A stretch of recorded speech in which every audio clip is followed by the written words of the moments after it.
Merci fidèles auditrices, auditeurs d'être à l'écoute de Bien FM, la 102.3, la radio communale d'Aboisseau. Nous sommes à notre espace à Manier et nous recevons nos premiers invités. Nous sommes en compagnie de M. Kone Ibrahim. On rappelle, il est agent terrain de l'ONG RECFAM.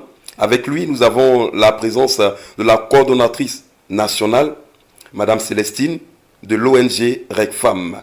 Avec eux, nous allons parler aujourd'hui du genre et les MTNC. Qu'est-ce que c'est? Quel est ce thème? On parle bien évidemment de genre. On aura à parler de femmes. Certainement, vous l'avez entendu. Donc, nous vous disons simplement d'être là, de ne point bouger, parce que les informations sont assez importantes. Avant d'aller plus loin, on va d'abord passer le bonjour à nos invités. Madame Célestine, bonjour. Bonjour, comment vous allez? Très bien, et vous? Merci, nous allons bien. Nous avons à côté d'elle M. Kone Ibrahim, bonjour. Bonjour monsieur. On rappelle que vous êtes agent terrain ONG RECFAM, c'est ça? C'est ça. Alors, on va parler du genre et des MTNC. D'abord, MTNC, ça signifie quoi? Nous allons rappeler que le projet RECFAM travaille en collaboration avec la Fondation Anesvat d'Espagne, le Conseil régional du Sud Comoé, le ministère de la Santé publique et de la couverture maladie universelle, le programme national de l'ulcère de Bleury, l'association MIWA, etc. Les MTNC, ce sont les maladies tropicales négligées à manifestation cutanée. Et aujourd'hui, nous allons ajouter la section du genre. Et qu'est-ce qui... pourquoi le genre? Pourquoi le genre? Merci. Déjà, nous allons définir ici le genre qui est vu comme une construction sociale et culturelle qui influence comment les individus perçoivent leur identité, comment ils sont perçus par la société. Et dans notre société typiquement africaine, ici, les questions du genre révèlent sur le fait que dans le passé, il y a certaines tâches qui ont été déduites rien qu'au genre féminin et certaines tâches et responsabilités qui ont été désignées rien que pour le genre masculin. Mais aujourd'hui, nous voulons lever cet équivoque beaucoup plus dans le cadre de la santé, des MTN-MC, pour dire que quand il s'agit du genre ici, il faudrait donner l'opportunité à tout un chacun. Et c'est la raison pour laquelle l'ONG RECFAM a décidé de traiter de ce sujet. Oui, c'est la raison pour laquelle nous avons décidé de traiter de ce sujet en cette matinée. Déjà, nous allons ici vous dire que au départ, avant de commencer à implémenter le projet, nous avons eu à faire une étude de base qui a montré que la prévalence des MTN-MC du genre féminin est plus élevé que du genre masculin. Nous avons eu un pourcentage à Boisseau de 52% et dans le département de Tiapom, nous avons eu 54% de femmes infectées par les maladies tropicales négligées. Donc aujourd'hui, nous voulons lever cet équivoque du genre dans le cadre des MTN-NC, des MTN-MC pour faire comprendre à la population que quand on parle de maladie, il n'y a pas de ségrégation, il n'y a pas comment je vais le dire, il n'y a pas de discriminalité, c'est ça le mot. On ne doit pas discriminer quand il s'agit de maladie. La santé, c'est pour tous. La santé, c'est le devoir de tout un chacun. Et il n'y a pas d'exclusion à faire. Merci. Alors, on a parlé de cette ONG RECFAM. On rappelle que votre institution est basée au Ghana, c'est ça? Le siège mère de l'institution, c'est au Ghana. Et ici, en Côte d'Ivoire, le siège ou bien la direction principale, c'est ici à Boisseau. En tout cas, merci pour cette amabilité que vous nous faites de faire naître le siège ici, dans le sud Comoé. Alors, les femmes, vous avez constaté que les femmes sont négligées dans la prise dans la prise d'initiative pour la santé et toutes ces choses-là. Mais quel est l'impact sur la vie des femmes ici dans le sud Comoé? Merci beaucoup. D'après nos données, nous avons vu que les femmes sont les plus infectées par les MTN-MC. Et l'impact ici se trouve déjà sur le plan social, sur le plan culturel, sur le plan économique. Et nous sommes là pour lever ces équivaux-là. Sur le plan culturel, déjà ici, c'est pas vraiment de leur faute parce que nous savons que notre culture africaine voudrait que les femmes soient beaucoup plus concernées dans tout ce qui est travaux champêtres, tâches domestiques et protection de l'enfant à la maison. Et dans le cadre social, ce sont toujours ces femmes-là qui doivent se rendre dans les marchés pour avoir un petit revenu, un revenu, pas petit. Et aussi dans le cadre émotionnel même, s'il faut le dire, elle est toujours celle-là qui porte à cœur le fardeau de la famille. Et si maintenant celle-là n'est pas en santé et qu'elle est porteuse de MTN-MC et de par son genre, elle ne peut pas se rendre à une campagne de sensibilisation, elle ne peut pas se rendre dans un centre, un poste de santé, un district de santé, il y a un souci, il y a un problème. Est-ce que vous avez pu énumérer certaines causes qui poussent certains, peut-être maris, certains parents, à ne pas permettre à ces femmes-là de se rendre dans les centres de santé quand le besoin se fait ressentir? Oui, c'est de ça que je venais de parler, beaucoup plus sur le plan culturel. Dans notre culture africaine, la femme c'est celle-là qui est toujours à l'arrière-plan. Donc, elle ne s'affiche pas, elle n'a pas trop à dire, même quand elle a mal, elle le porte dans son cœur, elle doit être soumise à son mari, elle doit prendre soin de sa famille, au point où parfois même, elle se néglige elle-même. Voilà. Est-ce que cela aussi peut est-ce que cela peut avantager le mari? Voilà, un mari qui vient et puis sa femme est dans une séance de sensibilisation, des campagnes en tournée. Est-ce que ça aussi, ça peut plaire à celui avec qui elle est? Normalement, ça devrait plaire au mari parce que le mari, le père de famille, le chef de famille, lui aussi, il devrait donner cette opportunité à sa femme, à sa belle épouse, à sa chère maman, parce que nous, les femmes, nous sommes en même temps des mamans, nous sommes les épouses, nous sommes les sœurs de nos maris.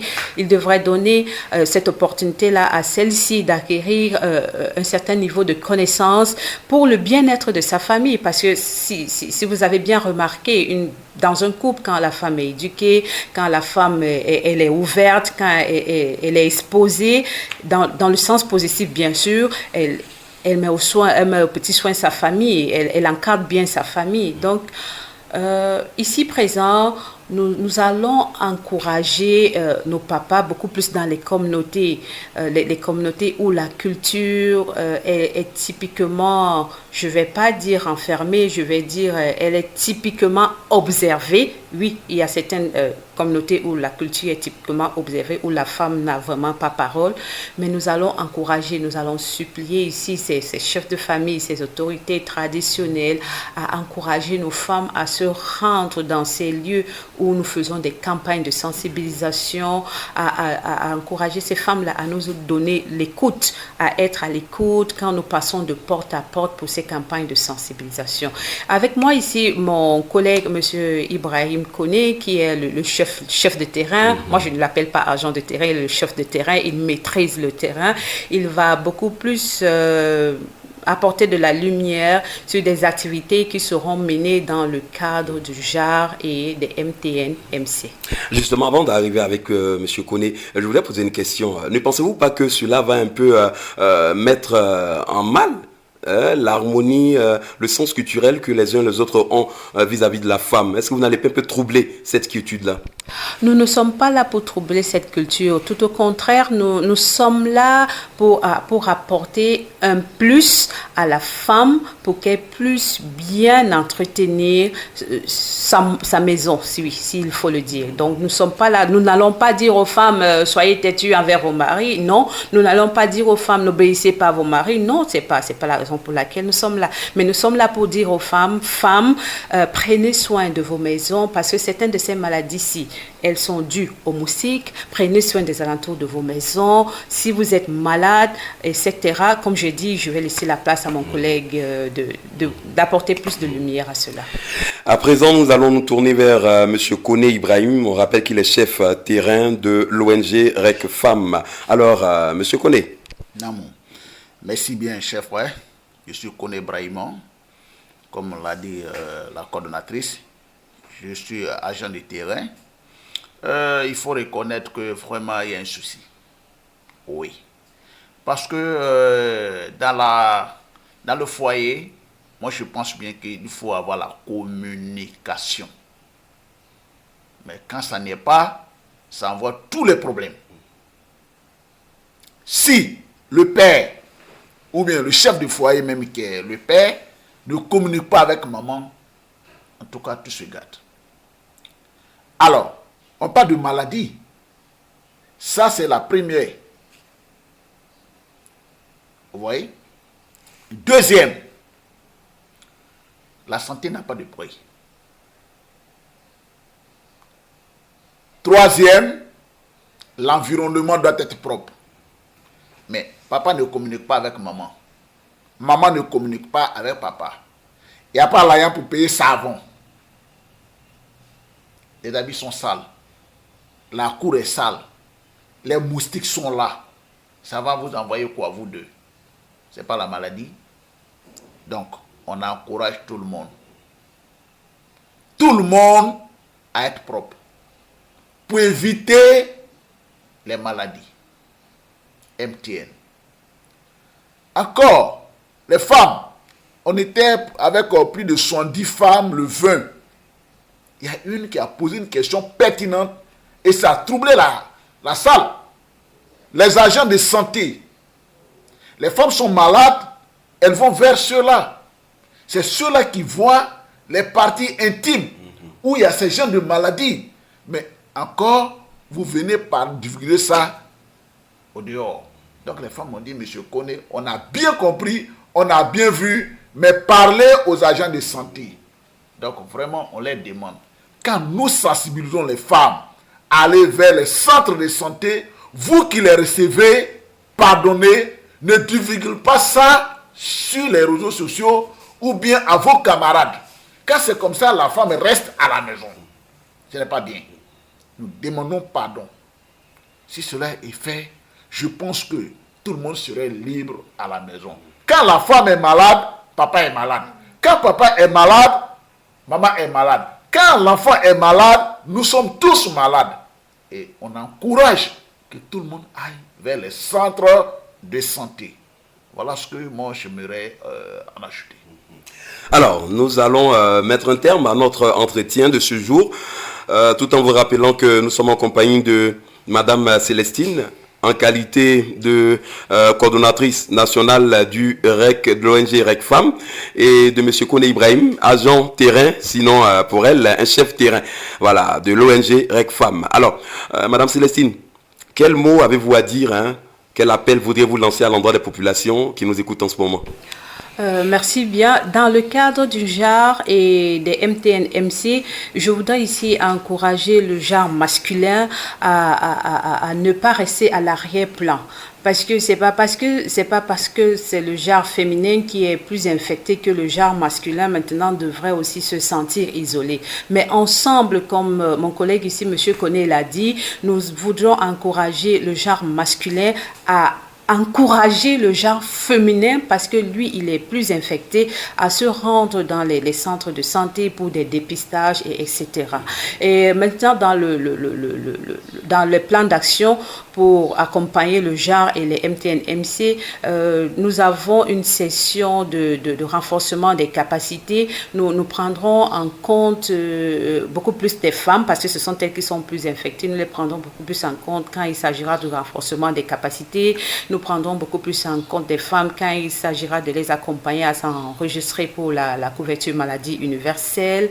Nous allons taguer, nous allons orienter nos sensibilisations dans les zones publiques comme le marché, des réunions, des jours de réunion des femmes pour passer le message concernant les MTN-MC et aussi en collaboration avec nos districts de santé, nous allons travailler pour que les femmes, les hommes, les enfants, tous ceux qui sont porteurs de MTN-MC puissent se rendre davantage dans les districts de santé. Merci.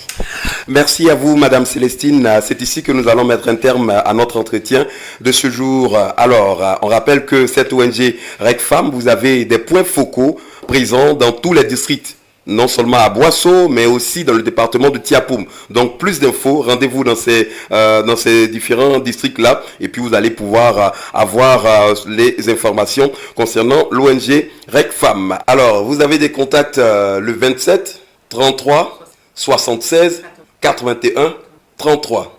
À Boisseau, centre de santé, 07 07 22 14 35.